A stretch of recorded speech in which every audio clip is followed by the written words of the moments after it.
Hey, it's your guy Tyrrell back with the InnerViews. In today's video, we're going to briefly analyze the issues Bayern Munich encountered in their Champions League exit to Villarreal. So in today's video, first we're going to focus on Bayern's pressing, then we'll shift to Bayern's attacking shape and how they were looking to create chances, and lastly we'll focus on transitions. So when we break it all down, we do look at the board. Villarreal were unchanged in their 4-4-2, whereas Bayern Munich operated in a 3-2-4-1. So first what we'll look at here is Bayern's pressing, because Villarreal did look to play from the front.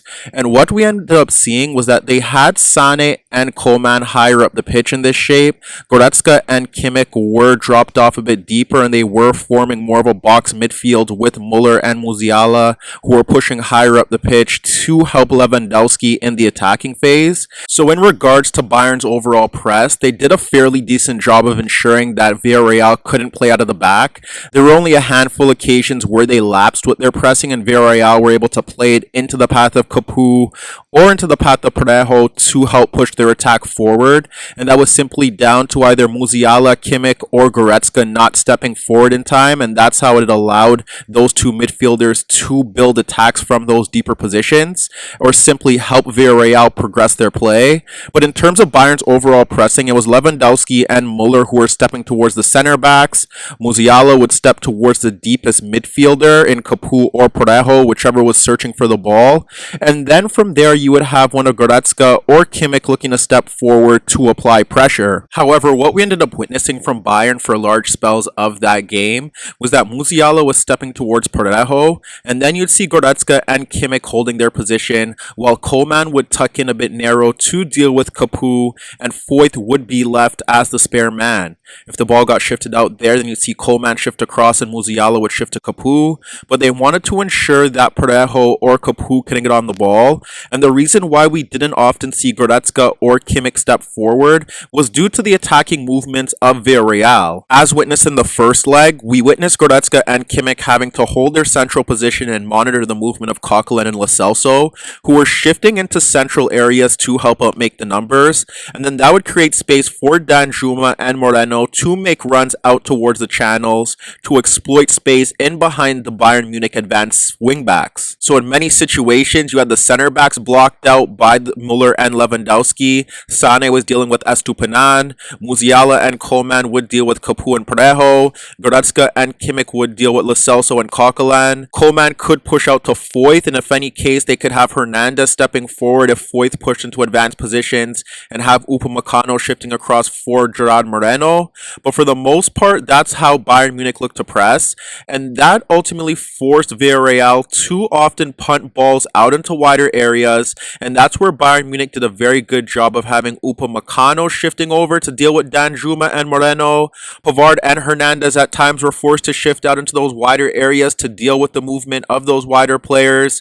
Goretzka and Kimmich were blocking out passes in towards the front line, and simply what you ended up witnessing here was that the Bayern center backs did a very good job in 1v1s against Villarreal's attacks out in those wider areas, and then they were able to deny service to Unai Emery's attackers. In terms of Bayern's attacking shape, their 3-2-4-1 shifted to more of a 3-2-5 in possession, as Muller and Musiala picked up positions in the final third to help Lewandowski in the attacking phase, while Sané and Coman were hugging the touchline to provide the width.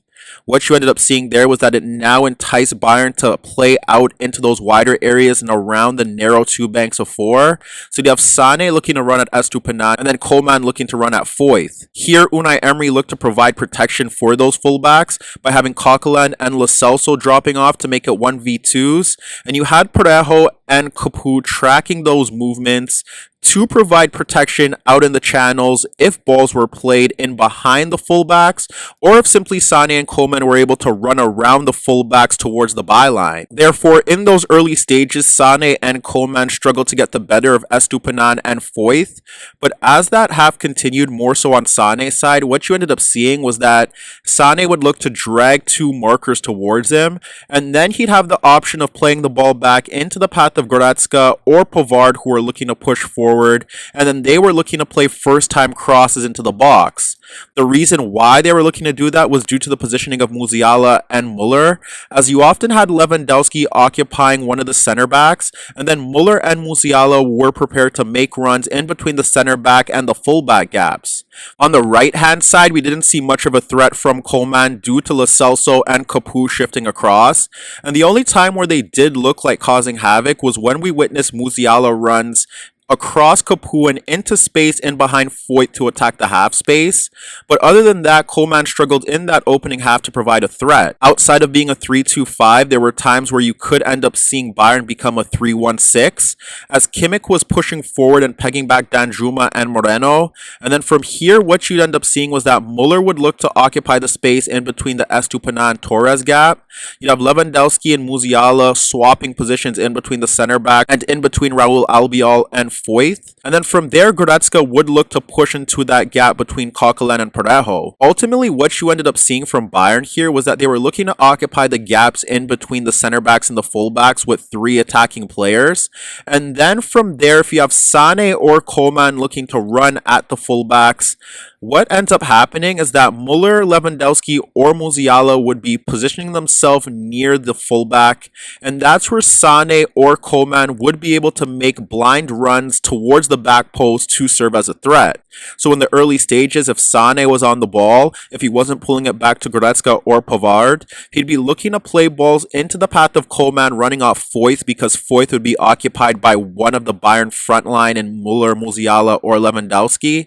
And from there, Coman can nod the ball across goal for a teammate or look to serve as a legitimate goal threat. And the same thing would apply on the left-hand side, where Coman would look to cut central to serve as a creator. But there were also situations where Coman could play the ball back to Hernandez or Kimmich, and from there was often Muller occupying Estupiñán, and they would look to serve balls into the path of Sané, making runs off Estupiñán at the back post. In many of those situations, Estupiñán dealt with the threat superbly and was able to nod the ball away from goal. And there was one occasion in that opening half where he simply dropped off of Sané to attempt to protect the back post, and luckily for him, when Sané played the ball across goal, the Villarreal goalkeeper was able to clear the lines. The only other option for Bayern here was to provide more support for Sané down the right-hand side. For instance, you could have Pavard making overlapping runs, and then have an underlapping run from Goretzka, Muller, or if Musiala was on that side, he can make an underlapping run into half space to serve as an option for Sané to play the ball into. That would require more work from Coquelin to help track that run, or have Estupiñán track that run as Coquelin sits on Sané.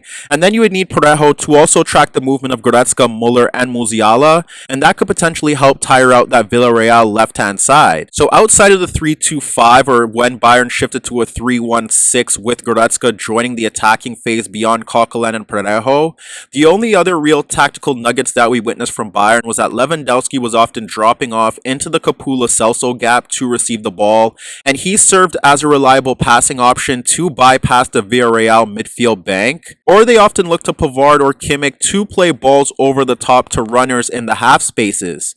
This is where Musiala served as a legitimate threat for Bayern Munich, as his runs from that attacking phase between the lines in between the center back gap or the center back fullback gap resulted in Musiala receiving the ball on several occasions in legitimate goal scoring position in the half space, and there were times where his runs were tracked well and those attacks were halted, but there were also a few occasions where he was simply able to run between the center backs to the center backs and the fullbacks, get himself into a legitimate goal scoring position, but he simply failed to beat the keeper. In terms of the second half, Bayern's tactical approach didn't vary, but they were benefited due to the fact that Coquelin and Lo Celso struggled to get out to Coman and Sané on a consistent basis. So in those situations, Sané and Coman received a bit more space and time to get into better positions against the fullbacks. Coman did start to cause Foyth several issues, and in terms of Sané, what we ended up seeing was that now he was looking to cut central to serve as a creator, and from there he was capable of picking out the runs of Musiala and Muller, who were making late runs into the penalty area, and frankly they were placed in positions where they should have killed off the game. And if that wasn't an option for Sané, there was one occasion where you witnessed Goretzka making an underlapping run beyond Estupiñán that wasn't tracked, and from there he was placed in the half space where he could play a pullback towards the Bayern Munich runners breaking into the box. But even on that situation, Bayern Munich were unable unable to test the keeper. Following an overhit cross into the penalty area, you witness Sane receiving the ball freely in right half space with no pressure being applied towards him. As Estupiñán does step towards Sane, you can see that Sane now has the 1v1. Estupiñán has overcommitted, and Sane is preparing to drag the ball in towards the byline rather than pulling it back to Musiala. As that play develops, he's able to easily skip by Estupiñán, and now he's created a lane to play the ball into the path of his teammate Upamecano. As you can see that Danjuma hasn't tracked his movement, and from there he pulls the ball back to an unmarked Upamecano, and from there the center back should be scoring, but he ends up skying his effort over the net. In regards to the changes that both managers made, neither altered the overall tactical approach from either side. And when you look to how Bayern Munich lost this tie, you look at the situation where they bring on Samu, and what ended up happening here was that he offered energy to break into the space that was left behind the advanced wingbacks. For instance, there was an opportunity minutes before Samu equalized where he was able to receive the ball in space behind Coman because Bayern Munich lost possession in the middle third. And what ended up happening here was that when he broke down the right channel, he simply lacked the final ball for Moreno breaking from a wide position in behind. But even when you look to the build-up to that equalizer, one of the key scenarios there was that Parejo was capable of retaining possession and resisting the pressure from Bayern Munich because they were looking to counter-press, and here he was able to hold off the counter-press from 3 Bayern Munich players opposed to playing long balls instantly in towards the channel. And from there, what ended up happening was that he was capable of finding Lo Celso breaking through the center of the pitch. Moreno and Samu, the 2 attacking players, were making wide runs in behind.